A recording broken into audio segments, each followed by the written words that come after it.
আসসালামু আলাইকুম ভিউয়ার্স। এখন আমরা ৪৫তম বিসিএস এর দুইটি অঙ্ক সমাধান করব। প্রথম অঙ্কটি হলো একটি বৃত্তচাপ কেন্দ্রে ৬০ ডিগ্রি কোণ উৎপন্ন করে বৃত্তের ব্যাস ১২ সেন্টিমিটার হলে বৃত্তচাপের দৈর্ঘ্য কত? তাহলে সমাধান। এখানে দেওয়া আছে বৃত্তের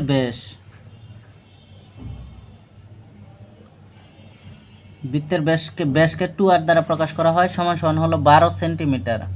তাহলে বৃত্তের ব্যাসার্ধ আর সমান সমান কি হবে? ১২/২ সমান সমান হবে 6 সেন্টিমিটার। এখন বৃত্তচাপ কেন্দ্রে কোণ উৎপন্ন করছে, তার মানে থিটা। তাহলে বৃত্তের কেন্দ্রে কোণ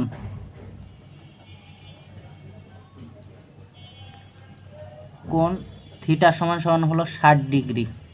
এখন এই ডিগ্রিটাকে আমাদের পাই রেডিয়ানে নিতে হবে। আমরা জানি ১ ডিগ্রি সমান সমান হলো পাই/১৮০। তাহলে ৬০ ডিগ্রি হবে ৬০ গুণন পাই/১৮০। ০ ০ কাটা ৩ ৬ ১৮, তার মানে হবে পাই/3। এখন বলছে বৃত্তচাপের দৈর্ঘ্য, অতএব বৃত্তচাপের দৈর্ঘ্য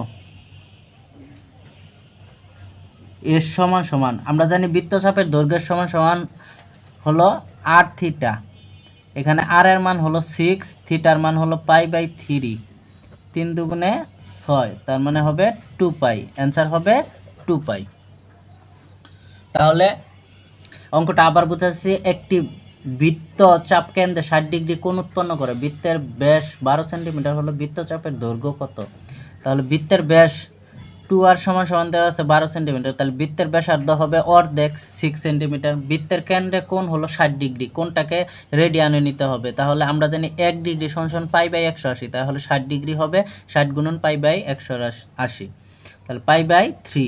তাহলে বৃত্তচাপের দৈর্ঘ্য এর সমান সমান সূত্র হলো r থিটা। এখানে r এবং থিটার মান বসাইলে যা আসে সেটাই আনসার। পরবর্তীতে দেওয়া আছে যদি 1 + tan স্কোয়ার থিটা সমান সমান 4 এবং থিটা লেস দেন 90 ডিগ্রি হয়, তবে থিটা কত? তাহলে লিখব, দেওয়া আছে 1 + tan স্কোয়ার থিটা সমান সমান হলো 4। তাহলে tan স্কোয়ার থিটা সমান সমান হবে 4 - 1, এটা 1টা এই পাশে চলে গেলে, তাহলে tan স্কোয়ার থিটা সমান সমান হবে 3। এখন আমরা যদি শুধু tan থিটা বলি, তাহলে এখানে বর্গ করলে tan √r স্কোয়ারে কাটা যায়, তাহলে এখানে থাকবে √3। এখন tan কত ডিগ্রির মান? √3। tan ৬০ ডিগ্রির মান হলো √3। অতএব থিটা সমান সমান কত ডিগ্রি হবে? ৬০ ডিগ্রি।